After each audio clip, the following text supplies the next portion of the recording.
درس طيران حربي وسابه حبا في الموسيقى. دخل كلية حقوق وعمرو دياب عامل له عقدة، واكتئب بسبب حسين الجسمي 3 سنين. كان طفل موهوب، لحن قصايد الشعر اللي كانت موجودة في كتاب العربي. واحد من أهم ملحنين الوطن العربي. النرجسي المنعزل عن الكل عمرو مصطفى. أنا نرجسي ومغرور ومنفصل عن زمايلي وفي حالي وما بكلمش حد من الوسط، سيبوني في حالي بقى. ده كان آخر رد من عمرو مصطفى بعد ما بقى مادة شبه يومية للبرامج الفنية، ومفيش حوار تلفزيوني مع فنان بتخلق أسئلته من سؤال عن عمرو مصطفى، ففجأة لقى نفسه بيتهاجم يوميا من كل زمايله. لكن الحقيقة أن الهجوم ده سببه من البداية تصريحات عمرو عن زمايله، وتصريحاته المثيرة للجدل اللي بيقولها 24 ساعة، وآخرها إنه مش هيلحن لحد من زمايله تاني، وإن الملحن هو المبدع والمغني مجرد أداة. عشان كده بدأ يتعرض لهجوم كبير جدا الفترة الأخيرة. لكن خلينا نرجع لورا شوية ونعرف مين هو عمرو مصطفى. عمرو مصطفى محمد السيد من مواليد القاهرة 1979.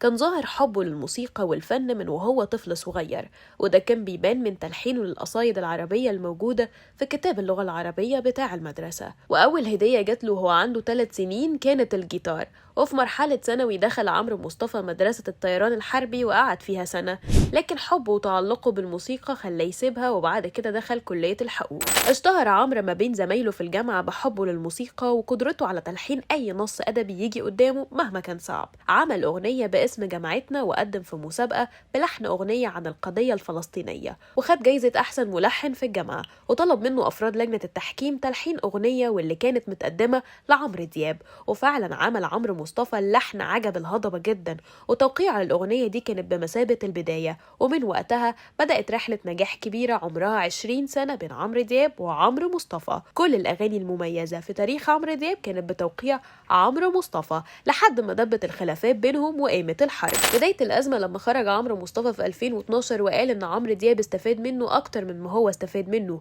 وإن هو والمؤلف كانوا بيتنازلوا لعمرو عشان يغني والمنتج بيسوق باسم عمرو، وفي الآخر بيدوهم أجر رمزي.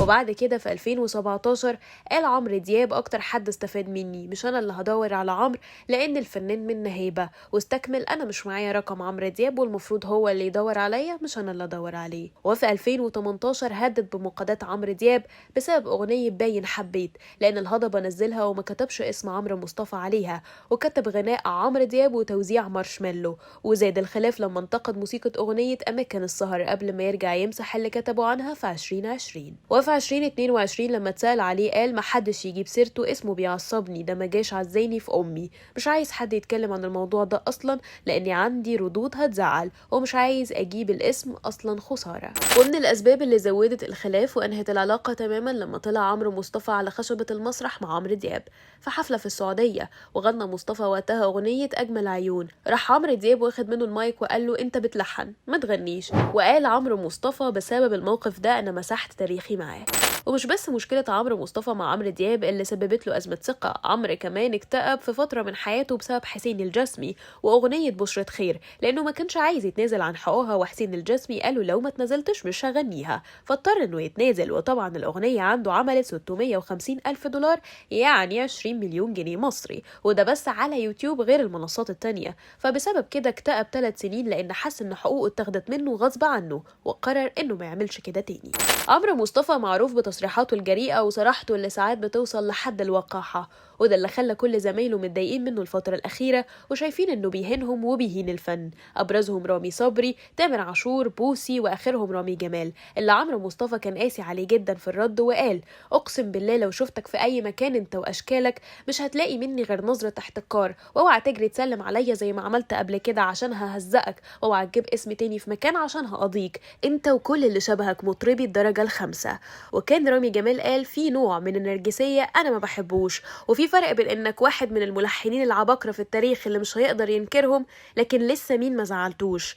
كفاية عيب في كل زمايله، ولما تعيب في زمايلك انت بتعيب في مهنتك، وانا شايف اننا نكبر بعض احسن، وعارف انه اطيب من الطيابة، لكن الناس العادية بتشوف مشاكلنا، ليه نصدر ليهم اننا ما بنحبش بعض؟